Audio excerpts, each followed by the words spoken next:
आज का टॉपिक क्या है? कुछ विशिष्ट कोणों के त्रिकोणमितीय अनुपात। अब जो हम निकालेंगे वो कुछ विशेष कोणों के लिए निकालेंगे। किसका मान? Sine cos. जो त्रिकोणमितीय अनुपात होते हैं आपके कौन कौन से होते हैं?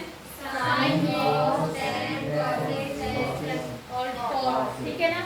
ये जो आपके त्रिकोणमितीय अनुपात के आगे कुछ स्पेशल कोण देखेंगे हम।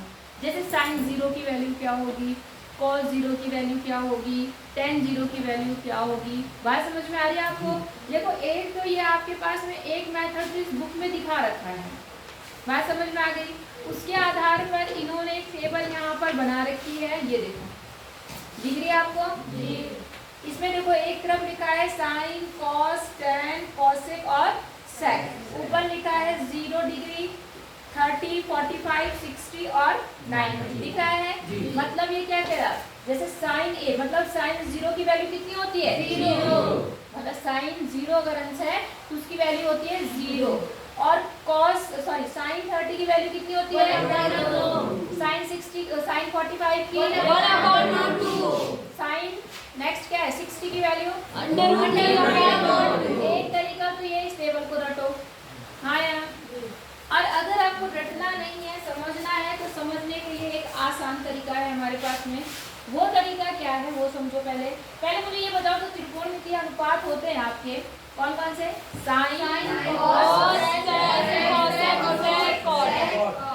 साइन आपको पता है, मैंने कहा था इसको इसी क्रम में याद रखना। साइन, कॉस, टेन, कॉसेक, सेक, कॉट, कॉट। इसलिए बता रही हूँ क्योंकि बाद में हमें इनकी जरूरत पड़ेगी। आपको पता है ये दोनों एक दूसरे के उल्टे होते हैं, उल्टा होता है।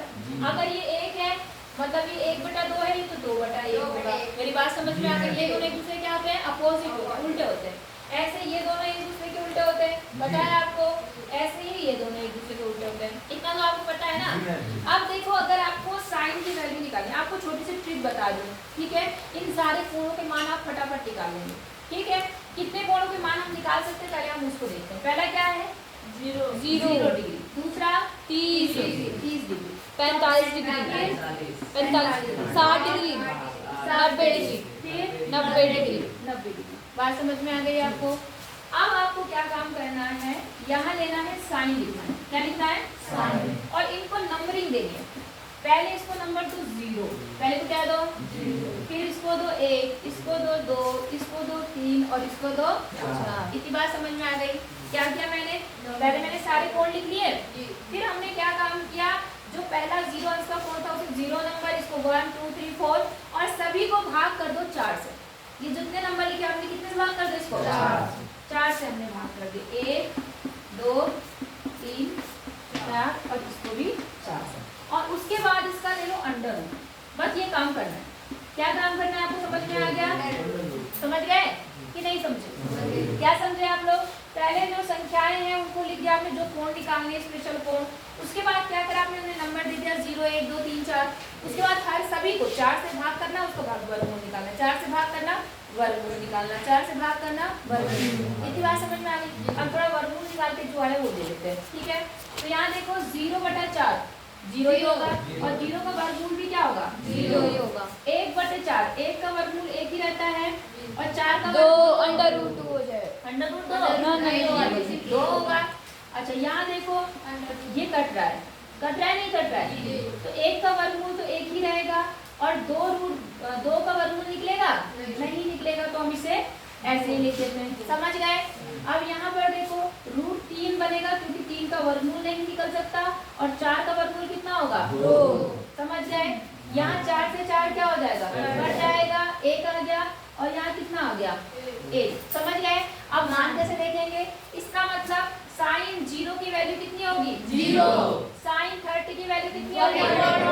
कॉस साइन 45 की वैल्यू 1/2, साइन 60 की वैल्यू और साइन 90 की वैल्यू 1। इतनी बात समझ में आ गई? अब हम बात करते हैं कॉस की। किसकी बात करते हैं? कॉस। मैं कॉस यहाँ लिख दे रही हूँ, कॉस यहाँ लिख दे रही हूँ, कोई दिक्कत नहीं है। अब मैं क्या काम करती हूँ? जो मैंने एंगल लिखा है बदल देती हूँ। यहाँ पे लिख देती हूँ 90 से बाद क्या आता है इधर? 60, फिर कितना आएगा? 45। हाँ गलत करी मैं, वही कर दिया, उल्टा करना है। उल्टा समझ गए?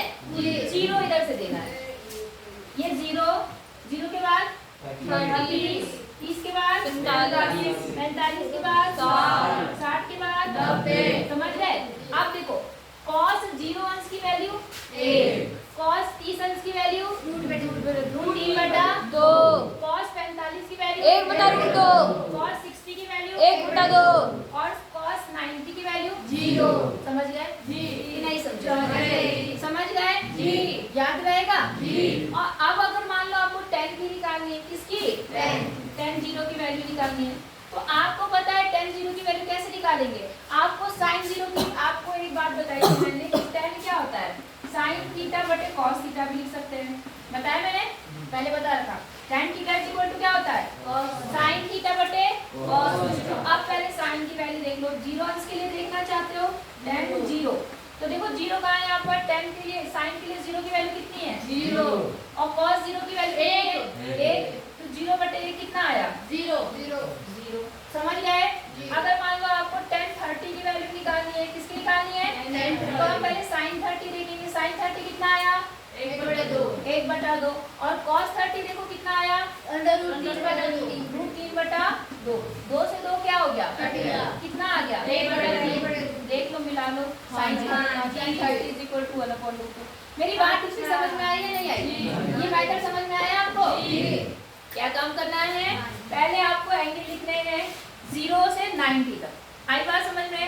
और आप 0 से 90 तक लिखो, यहाँ लिख दो sin की ये वैल्यू किसके लिए निकलेंगी? sin के लिए। अब उन्हें नंबरिंग दे दो 0 1 2 3 4, फिर उन सभी को कितने से भाग करेंगे? 4। और फिर कितने का अंडर रूट निकालेंगे? मतलब उसका पूरा क्या निकालेंगे? Under root. जो वैल्यूज आएंगी वो आ जाएंगी। बोले यहाँ तक समझ में आया कि नहीं आया? साइन का निकल जाएगा, cos का करने के लिए उल्टे एंगल लिख देना, तो वो cos की वैल्यू हो जाएंगी। और tan का करने के लिए उनको क्या कर देना? डिवाइड। और अगर cosec का करना हुआ तो sin का उल्टा हो जाएंगे, है ना? cosec 0 1/0 हो जाएगा, मतलब अनंत। 1/0 क्या होता है? अगर आप इसका उल्टा करोगे, इसके नीचे 1 लगाओगे, 1/0 का मतलब क्या होता है? सॉरी, 1/0 तो 0 होता है, और 0/1 क्या? 1/0 जब आप करोगे तो इसका मान होता है अनंत, अपरिभाषित या इनफाइनाइट। बात समझ में आ गई? वहाँ कहीं कहीं अपरिभाषित, इनफाइनाइट लिखा होगा, अपरिभाषित, है ना? समझ गए नहीं समझे?